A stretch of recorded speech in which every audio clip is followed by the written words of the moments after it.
नमस्कार दोस्तों, स्वागत है आपका इस वीडियो में। और हम लोग इस वीडियो में बीटीएससी एएनएम को लेकर जो नया सूचनाएं आ रही है उनके बारे में हम लोग एक एक करके जानेंगे। जैसे कि सुप्रीम कोर्ट में केस जो दर्ज किए गए थे उनकी सुनवाई होने वाली है। क्या कुछ मामला है, सारी अपडेट हम आपको बताने वाले हैं। अब एएनएम की बहाली में क्या होंगे, किन कैंडिडेटों को बहाल किया जाएगा और काउंसलिंग में किन कैंडिडेटों को बुलाएंगे, क्योंकि काउंसलिंग तो करना है आयोग को। तो आयोग अब काउंसलिंग में किन को बुलाएंगे, क्या कुछ नई अपडेट आए हैं सुप्रीम कोर्ट के तरफ से, या जो इनके द्वारा जिन भी कमेटी के द्वारा केस फाइल किए गए हैं उन लोगों का कहना है कि केस की जो सुनवाई है वो होने वाली है। कब से होंगे, क्या कुछ अपडेट है, उनके बारे में भी हम लोग जान लेते हैं और आपको सारी सच्चाई बताते हैं। जैसे कि आप लोग बहुत सारा इनके बारे में इंफॉर्मेशन आपको पता भी होगा, जो कि कब इसका केस दर्ज किया गया था और उसके रिगार्डिंग हमने आपको बताए भी थे।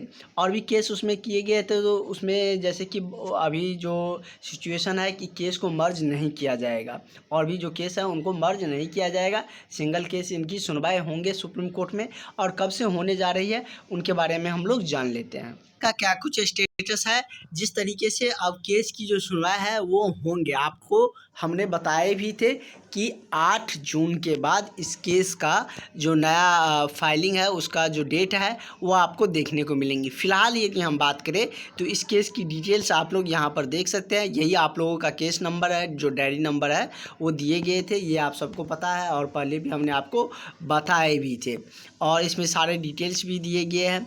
और ये वही यदि हम बात करें तो सुनवाई की तारीख को, तो वो अभी इस पर मेंशन नहीं किया गया है। और जो जिनके द्वारा ये केस फाइल किए गया है, जिन भी मेंबर इनमें शामिल है, उन सब का कहना है कि हम लोगों को हियरिंग डेट मिल चुका है, इतने तारीख को होने वाला है। लेकिन जब तक इस पर ऑफिशियली अपडेट नहीं आएंगे हम आपको ऐसा कुछ भी नहीं बताएंगे। तो जैसे कि यदि हम बात करें तो आप यहाँ से चेक कर सकते हैं हियरिंग डेट।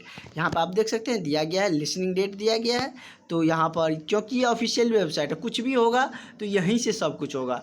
यहीं पर डेट दिया मेंशन रहेगा, यहीं पर फैसला का भी सारा कुछ रहेगा। तो जो मेन चीज़ें हैं वहीं से हम लोग सारी जानकारियाँ, सारी इन्फॉर्मेशन जानते हैं। कोई कुछ क्या कहता है उससे हमको बहुत ज़्यादा या रियलिटी उसमें उतना है भी नहीं। जो कुछ भी होंगे वो सुप्रीम कोर्ट अपने वेबसाइट पर ज़रूर अपलोड करेंगे। और जैसे कि आप लोगों ने पटना हाई कोर्ट में जो केस चल रहे थे उसके दौरान भी आप लोग देख रहे थे और सारा इन्फॉर्मेशन जो बता रहे थे तो वहीं से पता चल रहे थे। ऑफिशियली जो वेबसाइट होते हैं वहीं से पता चल रहे थे, और जो सुनवाई होते थे उसके सामने जो अपडेट आते थे। लेकिन फ़िलहाल इसके हम लोग लिसनिंग डेट देख लेते हैं। यहाँ पर दिया गया है लिसनिंग डेट पे, आप लोग यहाँ पर चेक कर सकते हैं।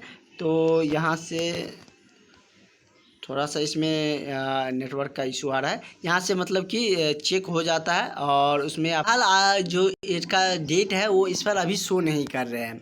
और इसका 8 जून के बाद आप लोगों को इसकी नई जो स्टेटस है केस का वो देखने को मिल सकते हैं। और जो इन्फॉर्मेशन आएंगे वो सारी जानकारियाँ हम आप तक ज़रूर साझा करेंगे। और सुप्रीम कोर्ट का जो डिसीज़न होंगे वो तो आपका जो आयोग है बीटीएससी उनको भी मान्य करना ही पड़ेगा।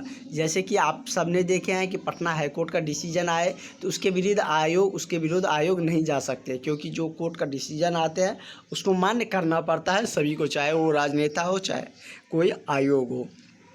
तो सुप्रीम कोर्ट का ही डिसीजन का ही वेट कर रहे हैं आयोग, नहीं तो आप लोगों का काउंसलिंग स्टार्ट कर दिए रहते। तो आप लोगों को अब बहुत ज़्यादा इंतज़ार करने की ज़रूरत नहीं है। जल्द ही आप लोगों को इस केस के रिगार्डिंग भी नई सूचनाएं देखने को मिलने वाली हैं। सुनवाई की जो तिथि है वो भी देखने को मिलने वाली है, और सुनवाई भी जल्द ही इसके होंगे, और उसका जो सारा इन्फॉर्मेशन होंगे वो हम आप तक ज़रूर पहुंचाएंगे। और इसके लिए आप लोग चैनल को ज़रूर सब्सक्राइब करके रखें, जिससे कि कोई भी ऑथेंटिक जानकारियाँ हो तो वो आप तक ज़रूर पहुँचे।